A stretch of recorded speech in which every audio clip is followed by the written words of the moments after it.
Ներողություն, ես հենց հիմա փաստերով կասեմ այդ մասին, պարոն Մինասյան, 1921 թվականին Սիմոն Վրացյանը նամակ էր ուղարկում Անկարա եւ նախ խոսում էր Հայաստանի եւ Թուրքիայի բարեկամության անհրաժեշտության մասին, ռազմական աջակցություն էր խնդրում պաշտոնական Անկարայից միասնական ճակատով կռվելու միասնական թշնամի բոլշևիկների դեմ, պարոն Մինասյան։ Դա Սիմոն Վրացյանի նամակն է եղել։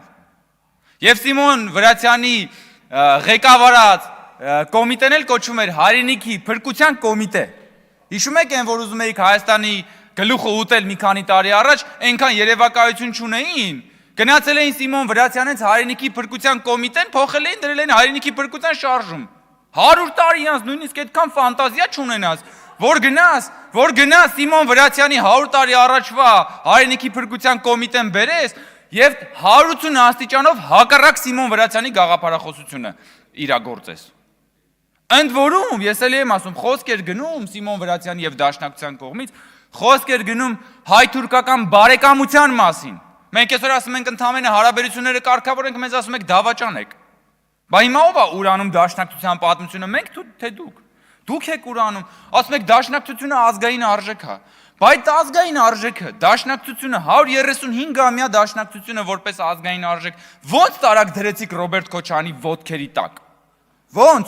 Ո՞նց, բա այսօր Դաշնակցությունը, այդ ազգային արժեք Դաշնակցությունը մի հատ դաշնակցական լիդեր չունենա, հայերեն չիմացող Ռոբերտ Քոչարյանը դառնա այդ Դաշնակցության լիդերը։ Բա Դաշնակցությունը, որը տվել է Քաջազնունի, Վրացյան, Խատիսյան, բա այդ Դաշնակցությունը մի հատ այսօր լիդեր չունենա, այդ Դաշնակցության լիդերը լինի Ռոբերտ Քոչարյանը, որը հայրմերը չգիտի, որը ուղղակի չի կարողանում, հասկանում եք, իր մտքերը բանալ, նորմալ շարադրել, հասկանում եք։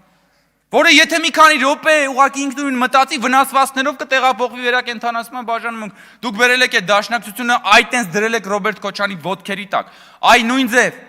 դուք Հայաստանն եք ուզում տանեք եւ դնեք ուրիշ պետության, օտար պետության ոտքերի տակ ու մատաղանեք։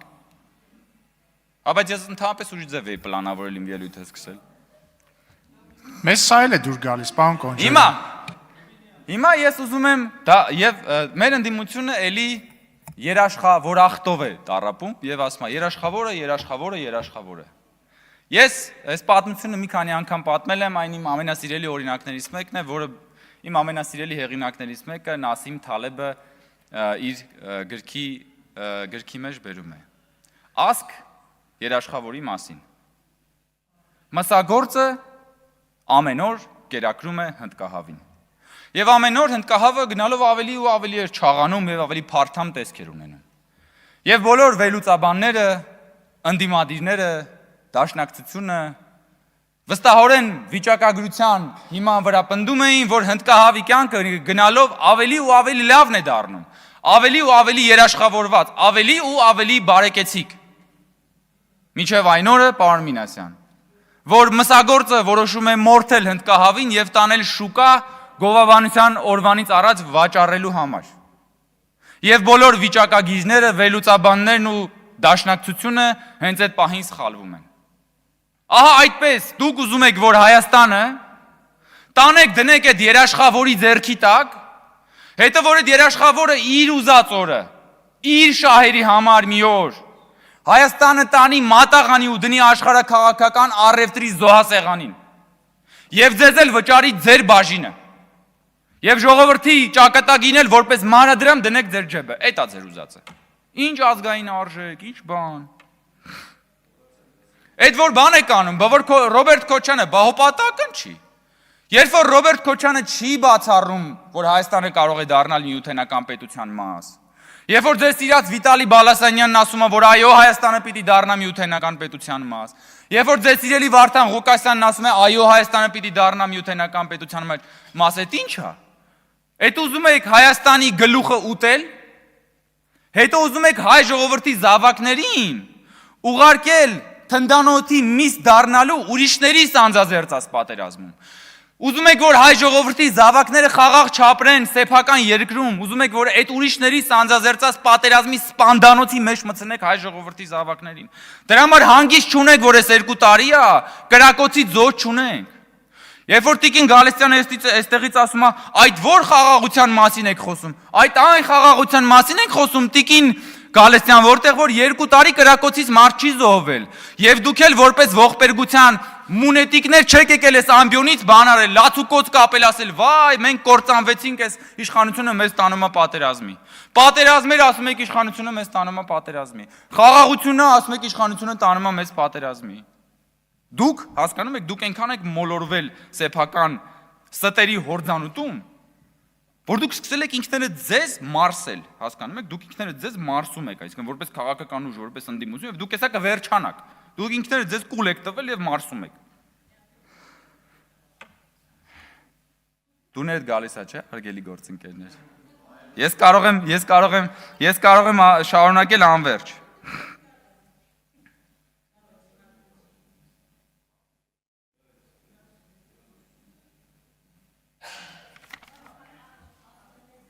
Խոսում եք ներքին պատերազմի մասին, հարգելի գործընկերներ։ Եվ սա իմ մոտ այսպես բան էլի ֆլեշբեքի բանով բերեց այդ ներքին պատերազմ կոչվածը, բայց մի քիչ ուրիշ տրամաբանությամբ։ Դուք ասում եք, որ պատերազմ է հայտարարվել մեր ինքնության դեմ բան եւ այլն։ Դա պարզ է, դրա մասին 100 անգամ խոսացել ենք։ Բայց այդ ներքին պատերազմի այլանդակ դրսևորումը գիտեք որն էր։ Հիշեք էլի մի հատ ձեր կառավարման տարիները, երբ որ ձեր Քոչանա սերժական իշխանության բանդաները Հայաստանի փողոցները, հրապարակները, պատիեզները դարձրել էին իսկական բան, պատերազմի թատերաբեմ։ Մի հատ հիշեք ուղղակի էլի։ Մի հատ հիշեք, թե Հայաստանում ընդհանրապես ինչ միջավայր էր տիրում։ Մի հատ հիշեք, Հայաստանում կար մի հատ բիզնեսմեն, որի մտքով կանցներ, որ հանկարծ որևէ ընդդիմադիր քաղաքական ուժի մի փոքր օգներ։ Մի հատ հիշեք, Հայաստանում կար մի հատ ընդդիմադիր լրատվամիջոց, որի մտքով հանկարծ կանցներ, ճշմարտության կեսի ասեր, են օրվելյան լեզվով ասած, գոնե ասեր, որ 2-ին գումարած 2 հավասար է 4։ Մի հատ հիշեք, ժողովուրդ, ասում եք Միշիկը ձերն է, ինչ եք մեզանից ուզում, Միշիկը ձերն է, վերցրեք գնացեք գտեք ինչ ուզում եք արեք, Միշիկը ձերն է, ձեր բանն է։ Բայց դուք որպես ընդդիմություն եք այդպիսին։ Մինչև հիմա չեք տվել են բանի մարդու, Աջապայանի հարցազրույցը երկիր մեդիայում չկա։ Ինչ եղավ Աջապայանի հարցազրույցը։ Դուք որպես ընդդիմություն եք այդպիսին, ժողովուրդ։ Որպես ընդդիմություն եք դուք բանը մամուլի ազատության դեմ կռիվ տալիս։ Որպես ընդդիմություն եք։ Ուր է Միքայել Աջապայանի հարցազրույցը եւ Ռոբերտ Քոչարյանի թալանած 200 միլիոնը։ Ես պահանջում եմ Ռոբերտ Քոչարյանի թալանած 200 միլիոնը եւ Միքայել Աջապայանի հարցազրույցը երկիր մեդիայում։ Միանում եմ։ Ես հասկանում եմ, որ ձեր մոտ ծիծաղը կոմպենսացնում է այն ամոթը, որը որ հիմա դուք զգում եք, որովհետև այն որ դուք նստել եք եւ այս աթոռների վրա նախավերջին մոհիկանների պես բան եք անում, լսում եք այս ելույթը, էլի գնահատելու բանը։ Բայց մի հատ հիշեք էլի ձեր իշխանության տարիները, ժողովուրդ։ Հիշեք ընդհանրապես կար ազատ մամուլ, թե չկար ազատ մամուլ։ Հիմա ինչ բանը, վաքսի վրի մեյմուն կա, իրան դրելա լրագրողի տեղ։ Գալիս են, բան, վարչապետին ինչ հարցեր ասես տալիս են, իրենց ներկայացնում են որպես Պրոմեթեյս, որ բանը ողջախոհության եւ ազատության ճրակը սենց վերցրել են, եկել են, բան, ձեզ միջանցներում էս այդպիսի եւ ոչ միայն այդպիսի լրագրողներին ձեր գործընկերները սպառնում էին ծնոտը ջարդել։ Շմայց ընդհանրապես ասում էր պետք է բռնաբարել եւ գլխատել։ Թե գլխատել եւ բռնաբարել, հետեղերի հաջորդականությունը ես չգիտեմ այդ սադոմազոխիզմը, ձեր իշխանության, դա ձեր իշխանությունն էր, դա ձեր դեմքն էր, հասկանում եք։ Մոռացել եք, թե պետքա դնենք հիմա գանք այստեղ բան անենք, Հայաստանի քաղաքական պատմության դասընթացներ կազմակերպենք։ Այո, եթե հանկարծ, ես վստահ եմ, որ այդպիսի բան չի լինելու, բայց եթե հանկարծ այս ընդդիմությունը Հայաստանում մի անգամ էլ իշխանություն զավթի, դա ոչ միայն բերելու արտաքին պատերազմի, դա բերելու է նրան, որ նույն Քոչարյանա սերժական, օլիգարխիական բանդիտների հերոսակախմբերը ներքին խժդժություններ են սանձազերծելու ամբողջ Հայաստանում։ Դուք պատկերացնում եք, այս 8 տարվա մեջ ինչքան ախորժակ է այս մարդկանց մեզ կուտակվել։ Դուք ժողովուրդ պատկերացնում եք, այս 8 տարվա մեջ ինչքան հարստություն է կառուցվել, ինչքան բան չի թալանվել, որ այս մարդիկ գալու են իրանց այս երախով ու փորձելու են էլի թալանել։ Դուք պատկերացնում եք ինչ են անելու, ծվեն են անելու այս երկիրը։ Հա, եւ ավարտելով։ Գիտեք մեր ու ձեր տարբերությունը որն է։ Որովհետեւ մեր ու ձեր տարբերությունն այն է, որ Հայաստանը մեր միակն է։ Մեր միակ եւ անկրկնելի սերն է Հայաստանը։ Եվ մենք Հայաստանից բացի ուրիշ սեր չունենք։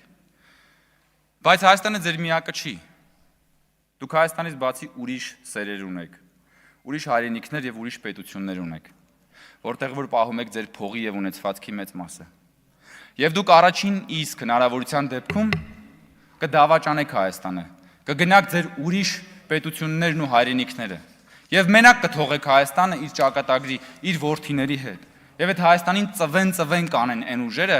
որոնց ոտքերի տակ դուք ուզում եք Հայաստանը մատաղանել, բայց մենք դա թույլ չենք տալու։ Ձեր հաստ ծոծորակը կտեսնեք, դա չեք տեսնի։